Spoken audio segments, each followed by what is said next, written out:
So let's talk about what's happening in our schools right now, because we are at a really critical moment. Experts who gathered at the recent AI and Education Summit are all using the same phrase for it, the inflection point. I mean, the speed of change with artificial intelligence is just unlike anything we've ever seen before, and let's be real, it's already in the classroom. So the big question is no longer if AI is going to be part of education, it's, okay, how are we going to do this? And this quote from the summit, it just perfectly sets the stage. The future of AI in our schools isn't some runaway train that's just going to happen to us. No, it's being designed, decision by decision, right now. The choices we're all making today are going to have absolutely massive consequences down the road. All right, so let's really dive into this. Why are we calling this an inflection point? I mean, come on, we've had new technologies in classrooms for over a century. So what makes generative AI so fundamentally different? What's the big deal this time? Okay, this timeline is pretty fascinating because it frames the whole conversation perfectly. Think about it. Every new piece of tech shifted the main job of learning. The chalkboard let one teacher talk to a whole group. The calculator came along and automated basic math, which forced us to teach the why behind the numbers, not just the how. Then the internet made memorizing a bunch of dates way less important than knowing how to analyze information. But AI? Whoa, it's different. It's starting to take on the very cognitive tasks. We're talking analysis, synthesis, creation, the stuff we've always thought of as uniquely human. And that? Well, that changes everything. And this brings us right to the heart of the debate that was all over the summit. This huge tug-of-war between the incredible promise of AI and its very real, very serious perils. You know, even the experts themselves are pretty divided on how this is all going to shake out.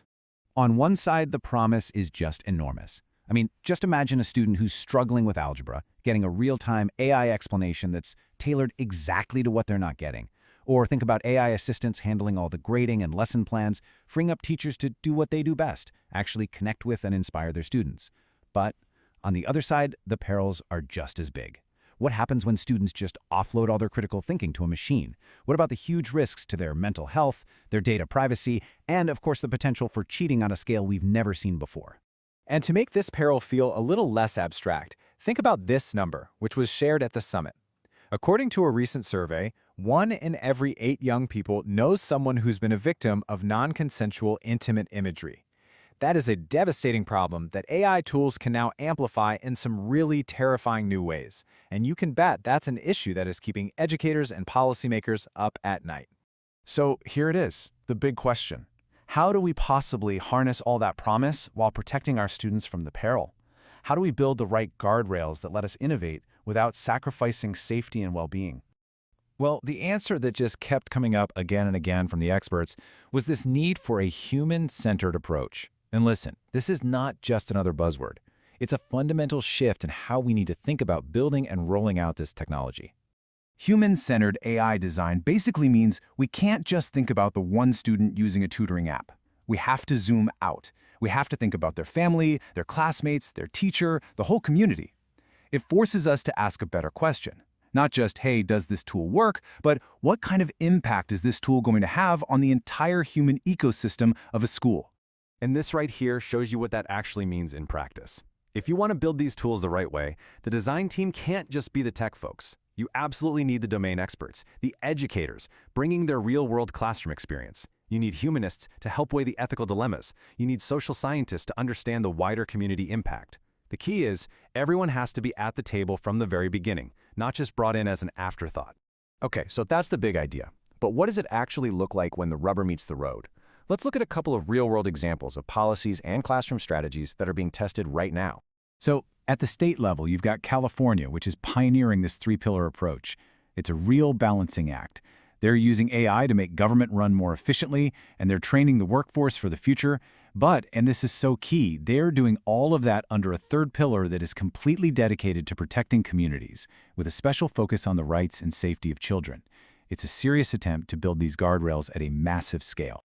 And then, I love this. Here's a fantastic example from the classroom level. It's a framework called the AI driver's license, and the metaphor is just perfect. The whole goal is to put students in the driver's seat, not just let them be passengers. So they start by picking their own destination. What do they want to achieve?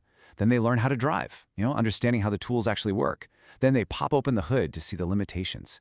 And finally, they all discuss the rules of the road, the ethics of what AI should and shouldn't do. See? It's not just about using a tool, it's about mastering it responsibly. So this all brings us right back to where we started. The consensus from the summit was really clear. Panicking is not a strategy.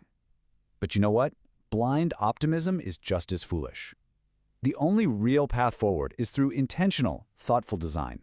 And this might be the most important takeaway of the whole thing. While policies and rules are absolutely essential, the single most powerful guardrail we can possibly build is AI literacy. Just equipping students, teachers, administrators, and yeah, parents too, with the knowledge to use these tools critically, to really know their strengths, their weaknesses, and their ethical implications. That is our best defense, and honestly, our greatest opportunity. So in the end, this whole inflection point, it's not something that's just happening to us. It's a moment that's asking something of us. The technology is here, that's a fact, but the outcomes, they are not written yet. So the question for all of us really is, what kind of future are we going to choose to build for our learners,